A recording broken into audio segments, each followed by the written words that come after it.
Really, where the pain comes for the agency actually is this idea of having two clients. He's terrified because he's terrified around the language that is going to be used. It's going to be around savings and rebates and kind of the commercial aspects of kind of media.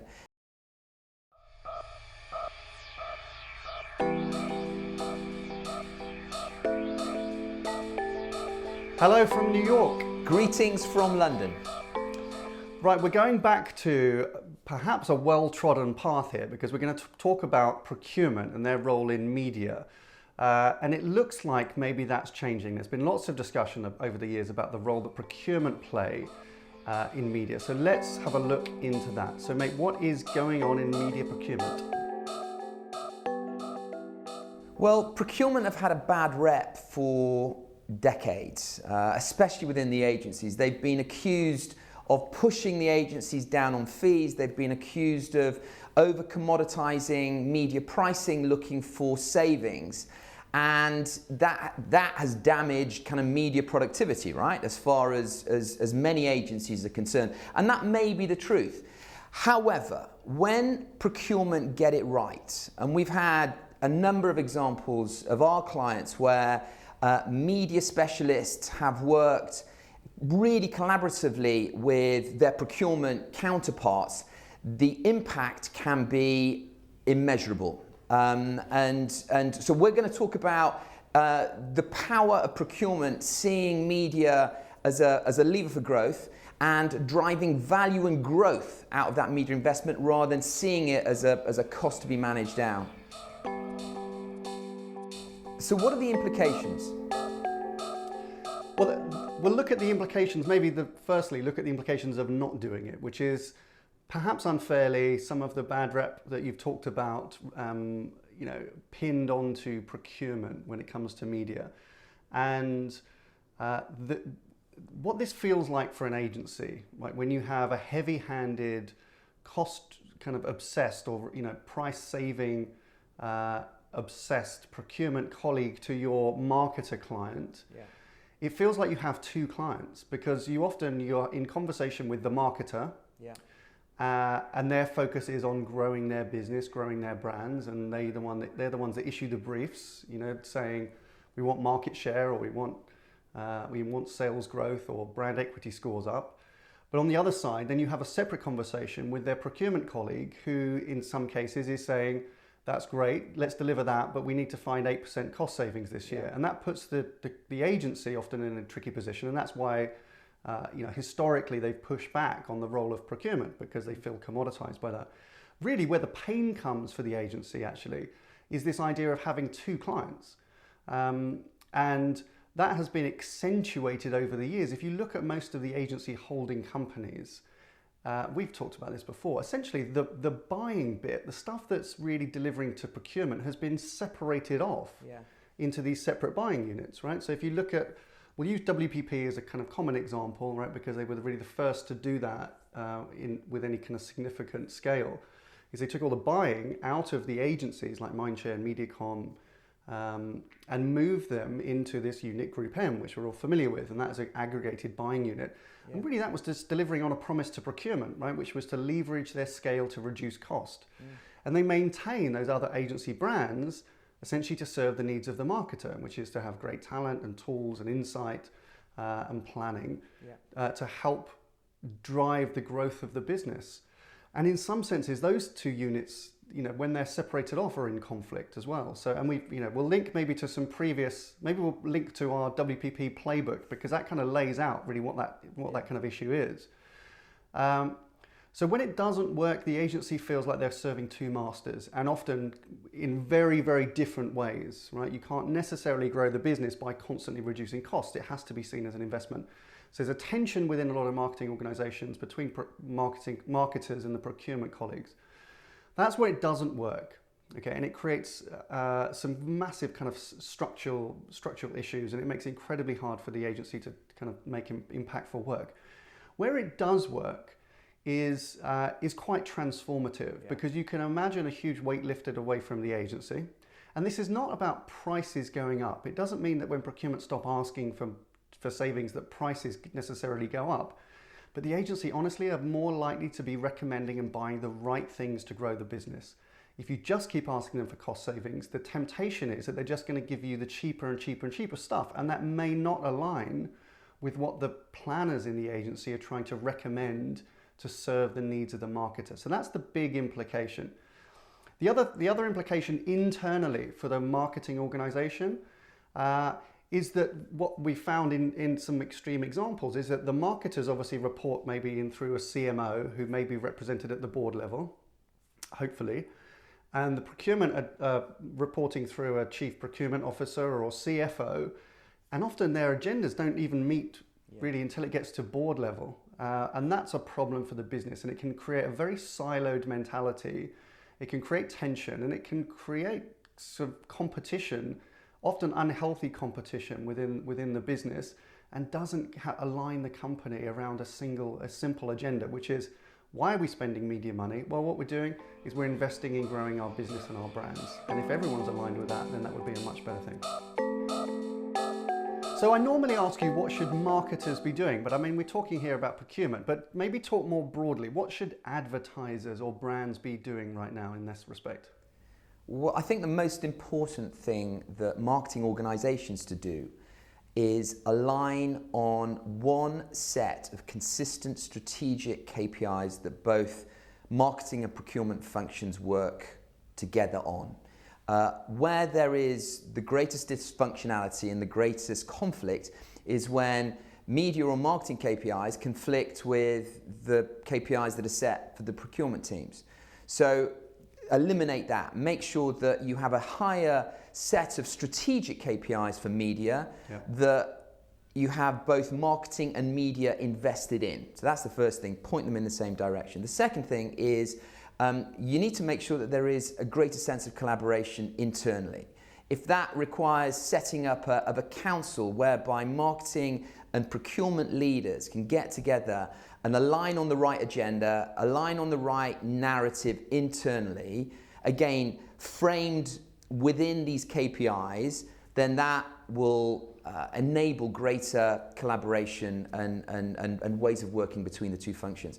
And then the third and thing, we've seen that work really well, haven't we, in a few brands where they've created a council, maybe 10 or 12 members from across an international organization, a mixture of different geographies, but also a blend of marketing and procurement.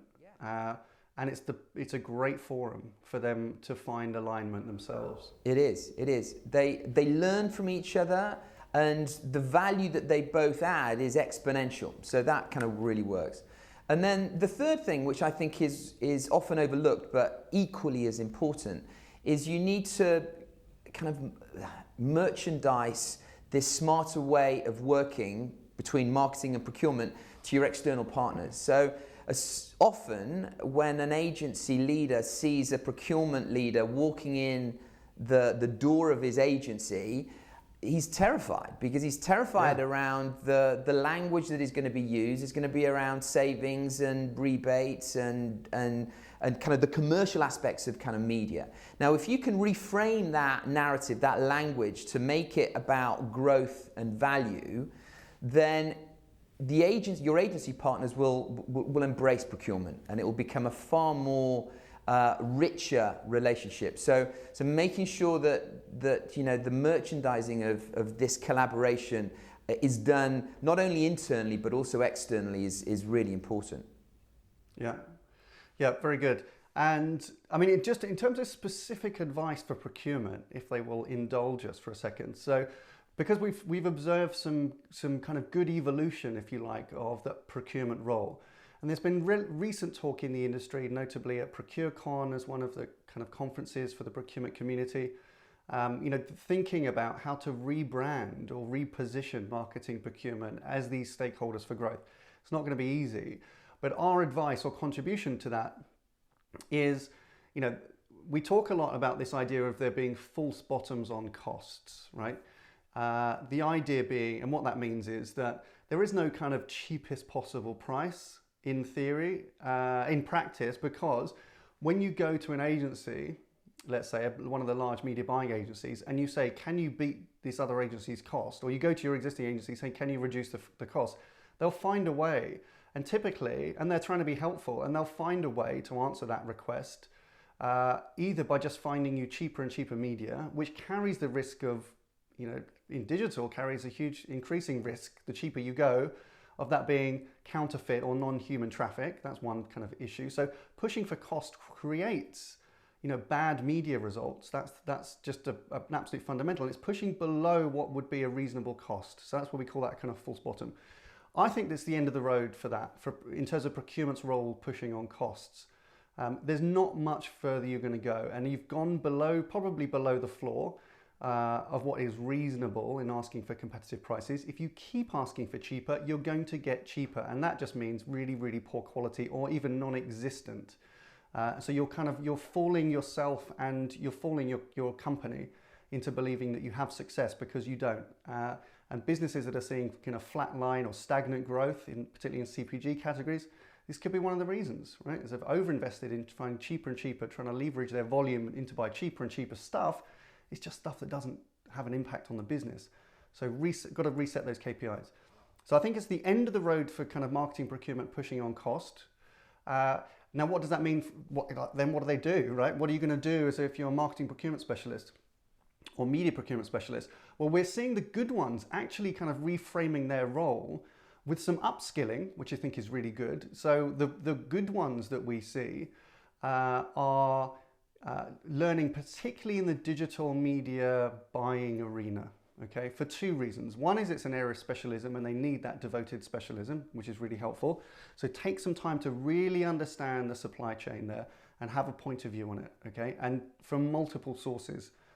Ask your agency, but don't just ask your agency, ask around. And build your knowledge and your skills in that area. And secondly, ultimately that leads to potentially where your company is looking to take more control of some of those decisions. It makes sense for procurement to have a really, to be a very powerful, if not the lead stakeholder.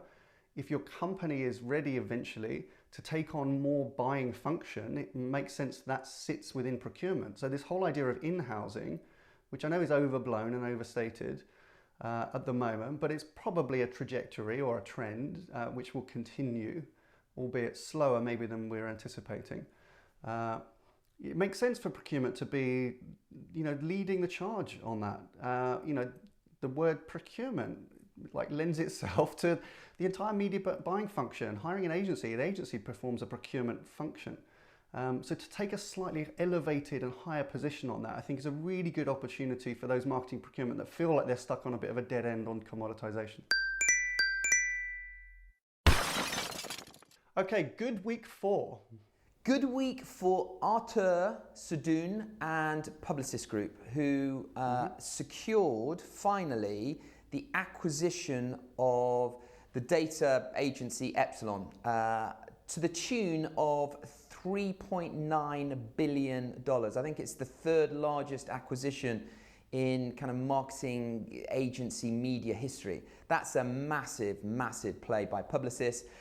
It goes to show that the future of the agencies is going to be, or the way that agencies are going to differentiate themselves in the future is going to be around two things. It's going to be around talent and it's going to be around data. And, Publicis have made a big, big bet on that. So he'll be delighted. Now we need to see how it rolls out in real time, if you like. See, I'm still on the fence on that. I'm not convinced that these billion-dollar bets on data businesses are necessarily where media agencies should be going. But we will see. I think there are headwinds, particularly in regulation. We're seeing it in the US here, and I know that that's going on in the UK. The ICO just published a report kind of really calling into question data management practice. It's a big, big bet. So good that they've concluded it. It's part of his strategy. I'm not convinced they're going to see the money back. We'll see. Tom, it's been a bad week for... Well, it's been a bad week for Accenture, the consulting giant. So we've spoken a lot about Accenture before. They are growing at a pace. Their agency business, the Accenture Interactive business is booming. But this story concerns actually a very small little part of Accenture that maybe lots of people in Accenture don't even know they have, which is the Accenture Media Services, which sits, I think, under their kind of operations division. And it's a media auditing business. They acquired a media auditing firm I don't know, 10 or 15 years ago, and grown that into a kind of global player to rival Ubiquity, who's one of the market leaders in the traditional audit space.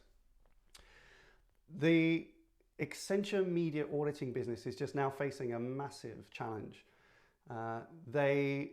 WPP, obviously we know that they're one of the largest media buying firms in the world, and one of the largest ad groups. In a leaked email found by Seb Joseph at Digiday, who wrote a really interesting piece, suggesting that WPP were going to refuse to participate in any media auditing performed by Accenture and in any pitches, competitive pitches performed by any Accenture division, which is run by this kind of little auditing piece. That's a big worry, I think, for Accenture's media auditing business.